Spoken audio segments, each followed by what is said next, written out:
When at the end of the day, if somebody would have been like, yo, dude, it's cool, go get help. The Ambien that you're taking, the Percocets that you're taking, then you're mixing it with alcohol, go get help, because people need to know that the VA, the military, their way for you to feel better is to make you feel numb. Okay, well, we're going to give you something at nighttime to fucking just racks you the fuck out, and you don't even know what you're going to do. But during the day, we're also going to give you Percocets, because that's going to numb you through the day. But at nighttime at 9 o'clock, take this Ambien. So not only they make you a zombie during the day, but they force you to sleep at nighttime. So when can you go get help? Yeah. You can't get help if you feel numb. And it's just so they don't have to deal with it, right? Just so they don't have to deal with it. Yeah, that's fucked up. And it's, I remember doing my stuff and going through my stuff. You're talking 17 prescription medicines. Yeah. Hey man, here's there's 30 days in a month, 2 Percocets a day. Here's 60 Percocets. Okay, so I can only give you that. Okay, but if you need more, here's 20 oxycodones. Okay, but you know what? We're going to give you a couple extra Ambiens in case one wears off in a couple hours. So let's give you 60 Ambiens. Like, why do I need all that? Yeah. Why do I need 80 Percocets and oxycodones? I never took them. She would never let me take them. We put them in a bag. We got rid of them. We dropped them off. I have a bag though that I keep in my cabinet. It's this big. It's this long and about this wide, and it's full of narcotics. And I look at that. If I got to get something, I look at that and say, that's your reminder. You don't need that. People don't need that. You need to get the word out there that it's a reminder to me. It keeps a fire going in me that that's still happening. Yeah. Not only is that happening, but it's happening. It gets worse and worse and worse. Well, especially when those 16 prescriptions don't work. Yeah. Then it's like, well, let's add on another 15. Add another. Yeah. It was crazy. Yeah. Like they were giving me like injectables and like just a list. Like, dude, I had to do a checklist just to make sure I had all my drugs. Like, and it's and then you have people in the chain of command in the military. They so bam, 17 prescriptions. Then I got people in my chain of command like, man, why you need all those? Why don't you just drink a little whiskey? Men drink whiskey. So that's the alternative. Yeah. Yeah. Okay, so what happens when you have this soldier addicted to all this stuff? Now your chain of command is telling you be a man and just drink Jack Daniels. Yeah.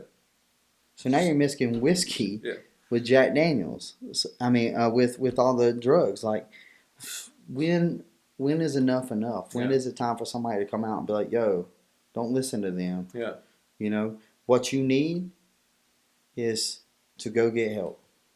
To talk to a therapist. I'm not saying like to go in there and be like, oh, I'm gonna put a gun on my head. I'm gonna blast my brains out, and I'm gonna kill a bunch of people. No, that's not what you need to do. That's not what I'm saying you need. I'm saying you need to go there and be like, hey, look, what I went through on deployment bothers me. It keeps me up at nighttime. What are things that I can do? Because I had survivor's guilt real bad. Yeah. And I bottled that up for 5 years. So it got to the point to where I was done fighting it. I was at a dark place, and I needed to do one thing. And the one thing that I needed to do, and I never would even have known, was I needed to jump on an airplane. I needed to fly to San Diego by myself. I needed to go to a gravesite and tell a friend that was killed and I couldn't help that I was sorry. And once I did that, I got on a plane the next day. I left 2 days early because I felt okay. I instantly felt better. Yeah. I went to the grave. I cried. I said I was sorry. I said, I wish I could have been there for you. I wish I could have gave blood. I remember when you died, but I wasn't there. And it was like, okay, everything's fine. It was like him telling me, hey, don't worry about it. Like, don't hold on to it anymore. It's not your fault. It's not your fault. Yeah. And I talked to his sister online, and they told me, hey, don't feel bad. You're crazy for feeling bad. I'm a believer that, hey, the dude went through 6 deployments. His sister was like, he could have died at any deployment. So it's just like, but you had to take care of it yourself. Yeah, I had to take care of myself. So without, and the therapist was like, hey, this is kind of easy. All you need to do is go out there, and you already know what you need to do. Yeah. You just need to jump on a plane and go out there and do it. And it's just like, by hearing that, I only went to one appointment. Just by him confirming what I needed and talking to him for an hour changed my whole life. Get rid of 16 prescriptions and Yeah. everything else. Yeah. It's just like, so people just need to know that, there's a difference between a psychiatrist and a therapist.